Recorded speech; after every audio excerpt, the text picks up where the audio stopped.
இதான் தைலம் ஃபேக்டரி. சுத்தில அந்த தைல மர இலைகள் இருக்கு, அதுலயே வடிவமைச்சிருக்காங்க. பழங்காலத்துல வந்து ஒரு ஃபேக்டரி எப்படி இருக்குமோ அதே மாதிரி இருக்கு. வாங்க உள்ள போய் பார்க்கலாம். இது குடிசை தொழில் தான். குடிசை தொழில் தான். அப்ப ஐயா சொல்லிட்டாப்லப்பா. 500 கிலோ இலை 100 லிட்டர் தண்ணி 8 மணி நேரம் எரிஞ்சாதான் 3 லிட்டர் ஆயில் கிடைக்கும்.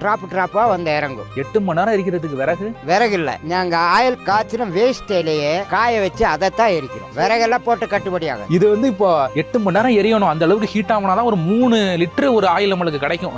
அந்த எண்ணெய் லிட்டர் தான். மழை காலத்துல 2 லிட்டர் 1/2 லிட்டர் அடி ஆயிரும். சரி, நீராவி மாதிரி இருந்தா அதே ஒரு தண்ணி மாதிரி தானே இருக்கும். ஆனா நாங்க யூஸ் பண்றது அப்படியே கொலன்னு இருக்கு. நீங்க இந்த நீராவி ஆகப்பட்டது கூலிங் ஆகி வரும்போ அடியில அதான் ஒரு பாத்திரம் வச்சிருக்கு, அந்த பாத்திரத்தில் விழுகும்போ தண்ணி அடியில நின்றுரும், தைலம் மேலாத மிதக்கும். எதுவுமே கலக்க மாட்டீங்களா? எதுவும் இல்ல, அப்படியே டப்பா வச்சு தனியா மேலாக மோந்து எடுத்து வடிகட்டி ஃபில்டர் பண்ணி வைக்கிறது தான் அங்க கடையில. நம்ம கிட்ட கலப்படம் இல்ல. நம்ம கிட்ட இருந்து வெளியேறியாச்சுன்னா 1 லிட்டர் 5 லிட்டர் ஆயிரும். 1 லிட்டர் 5 லிட்டர் ஆயிரும். ஆனா நீங்க கொடுக்கறது ஒரிஜினல். அதுக்கு நீங்க நம்ம இடத்துல ஸ்பாட்ல தயாரிக்கிற பொருள் வந்து ஒரிஜினல் பொருள். சரி, இலையெல்லாம் எங்க போய் காட்டுல போய் கொண்டு வருவீங்களா? யாரு போவீங்க? நம்ம மொத்தத்துல கான்ட்ராக்ட் பேசிடுறது. ஒரு ஏக்கரை 10,000 15,000 பேசிடுறது. மொத்தமா ஒரு 100 ஏக்கர் 50 ஏக்கர் பேசி வச்சிருவோம். அதுக்கு ஆளை வச்சு இலை வெட்டி காய்ச்சி எடுக்கிறது தான் அவங்க கிட்ட. அவங்களுக்கு எப்படின்னா 1 லிட்டருக்கு 500 ரூபா கொடுத்துருவோம். இலை வாங்கி கொடுத்து அவங்களுக்கு 1 லிட்டருக்கு 500 ரூபா பேசிடுவோம். அவங்க நமக்கு இலை வெட்டி காய்ச்சி கொண்டு வந்து ஆயில் அளந்தா அவங்களுக்கு கூலி.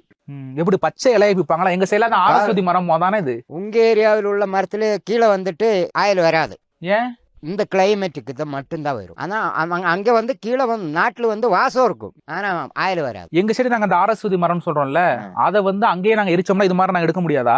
எடுக்க முடியாது, ஆயில் வராது. ஏன் இங்க மட்டும் வெறும் புகையா தான் போகும். ஏன், என்ன காரணம்? இங்க மட்டும் வருது. கீழே வந்து காய்ச்சி இருக்கணும்ல, அங்க வந்து காய்ச்சி எடுத்துருக்கோம்ல. ஆனா இலை ஒண்ணுதான். இலை ஒண்ணுதான் அந்த அரஸ்பதி இலை. ஆனா இந்த கிளைமேட்டுக்கு தான் இந்த இலையில ஆயில் நிற்கும். கூலிங்கான ஏரியாவில் ஊட்டி கொடைக்கானல் மட்டும்தான். இதே நாங்க பெங்களூர்லும் போய் காய்ச்சி இருக்கிறோம். பெங்களூர்ல ஃபுல்லா இருக்கு. அங்கே இந்த கிளைமேட் இருக்கிற நேரத்தில் காய்ச்சி இருக்கிறோம். ஆனா 2 லிட்டர் தான் வரும். சரி, பச்சை இலையா விப்பீங்களா இல்ல காஞ்ச சருகு அது மாதிரியா? பச்சை இலையை அப்படி பறிச்சு வரணும். அதாவது பச்சை இலை வந்து நம்மள இப்போ அந்த மரத்தில் ஏறி, அதான் தெரியுதுல்ல, அந்த மரத்தில் ஏறி வெட்டி அது பொடி பொடியாக அரைக்கணும். குச்சியெல்லாம் தனியாக போயிடும். இந்த வெளியே கிடக்குது அது தனியாக போயிடும். அது வந்து பச்சை இலை. சரி, இந்த தைலத்தை வந்து நார்மலாக வந்து மூக்குல இப்படி நுகரணுமா? மற்ற எதுக்கெல்லாம் யூஸ் பண்ணுறாங்க?